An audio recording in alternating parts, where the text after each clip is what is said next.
So I'm super excited today. I have the last page in my journal that I'm doing. Today is the last day. And so that's always, I always kind of celebrate that, like I completed another book and I'm really excited to start another one. And I'll be sharing that with you guys maybe next week using a different size book. Found some, after my connecting with Adam Rosendahl, who, if you listen to the episode on late night art that I did with him a few weeks ago. Anyway, I met up with him and he's really into journals too. And he's got a different one and some really cool things that I'm going to incorporate, but going a little bigger is what I'm going to be doing. But anyway, I'm finishing this book and I'm moving to another one. And some of the things that I think about in between when I'm not working and common things that kind of keep me in my practice, keep me on track, are things that are stand-ins for me. They're things I do in my art that sometimes I don't realize I'm doing it, and sometimes people point it out. And they're things like symbols. They're certain ways you make. And over the years, this just becomes a really significant part of your practice, and it makes your work look a certain way. But I think the most important thing about these, they're almost like rituals. It's like you do a certain thing when you get up in the morning. They're so familiar. And I do a whole bunch of these things when I'm making art. And I just think it's interesting. And it might be a cool prompt for you guys to be thinking about what are the things you're doing in your art that you love, that you can do more of, that shorthands, that are symbols of, metaphors of. What do you think about when you're doing a certain thing with your work? So I thought I would, as I'm working on this last page, I thought I would show you a couple of mine and then see what you guys think and see if this sort of gets your wheels turning about some of the things you're doing that you might not be aware of, that everyone else is aware of, that you can talk about. And it makes your work distinctly yours. And it reminds you of your distinction. It reminds you of your individuality. So check this out. Okay, guys, so I'm just getting going on this, my last picture, but let me just get some paint on here. I like to do something really bold, like how I painted that all red in the beginning. I put down lots of colors, just like down some things. So this is going to take a second to just get something going here. One of the things I do a lot is I do something that's very clear and then I obscure it. And it's just something I notice that I do constantly. I create a blurry thing and then I come in and I clarify. So that right there, when it's not working, I increase the risk taking. And that's how I address it when I'm being tentative or I'm not doing something well. I amplify it. I step forward more. I do more, take bigger risks. And that's how it's like, I'm not gonna let this thing dominate. I'm not gonna, for a second, when I feel like it's starting to becoming self-conscious and not good, that means I'm not risking enough. So I will increase that. And that's just something that's part of what I love about art making. And it's also in life. And see how covering up the dark with its opposite, that's what to me creates all the tension and all the, you can feel the darkness underneath that.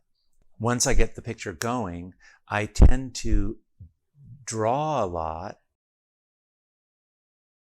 This line thing that I do in almost all my work, it's about freedom for me. That's what this means. It's about exploration, getting to go anywhere I want. And the more free I can feel, I don't care if it changes or wrecks something.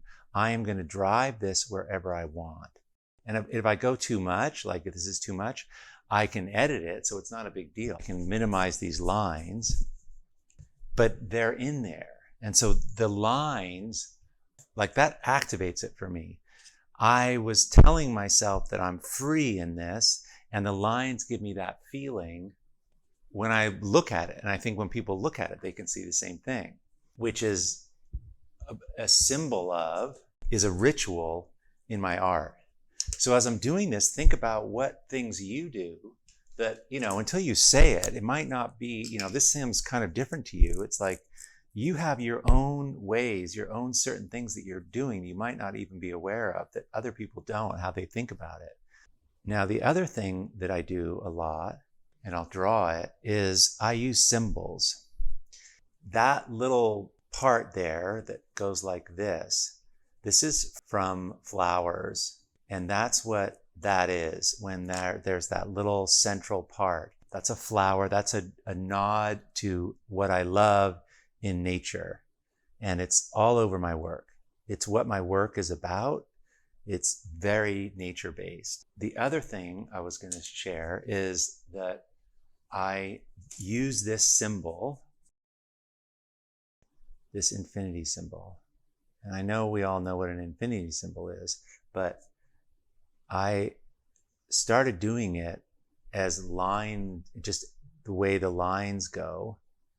This, to me, has a huge meaning. What it means to me is that I'm leaving, I'm heading out, but I'm also returning and coming back to where I started. Even though I think I'm going into new places, the patterns, the lessons repeat themselves. So then I go off onto another direction, and it's like, oh my God, I think I'm being so original, I'm so different. And then I come back here to learn the same thing again. And it's this journey that is totally metaphorical for me, for what it feels like to be alive. And I have that in the work. And when I do this shape, it's a whole different kind of conversation compared to just all this color and everything. So I use that symbol a lot. It's all over my work.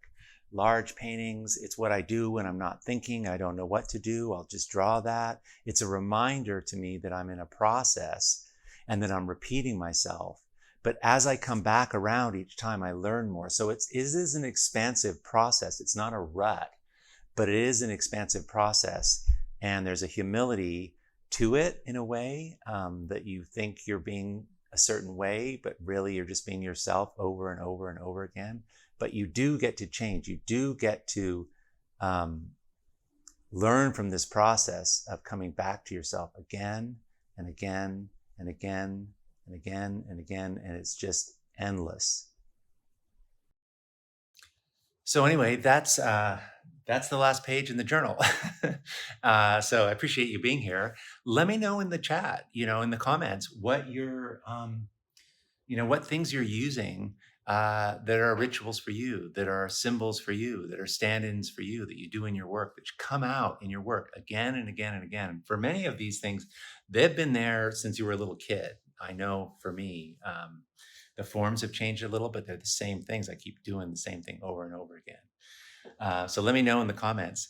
Listen, you guys, this week on the podcast, I have a really cool thing coming out that it's kind of like what I just did, but I took a painting and I was working on it, and I was thinking about how related this art making thing is as I'm making it to all the metaphor of life and art and life. And I've talked about this a lot, but I'd never really done it when I'm making a painting. So I actually did that. I made a painting, and I have a video of it if you want to watch that, but it's kind of cool. So that's coming out on Wednesday. It's a Life to Art, I believe it's called. And it's pretty cool. So I'd love you to check it out. But you guys, what's super, super exciting right now is we have the International Art to Life art exhibition call for entries happening.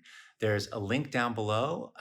So if you want to enter, Anita Rogers, gallerist in New York City, is the juror this year. and it's going to be amazing. We've got a huge amount of entries. Our prizes are next level, huge cash prizes.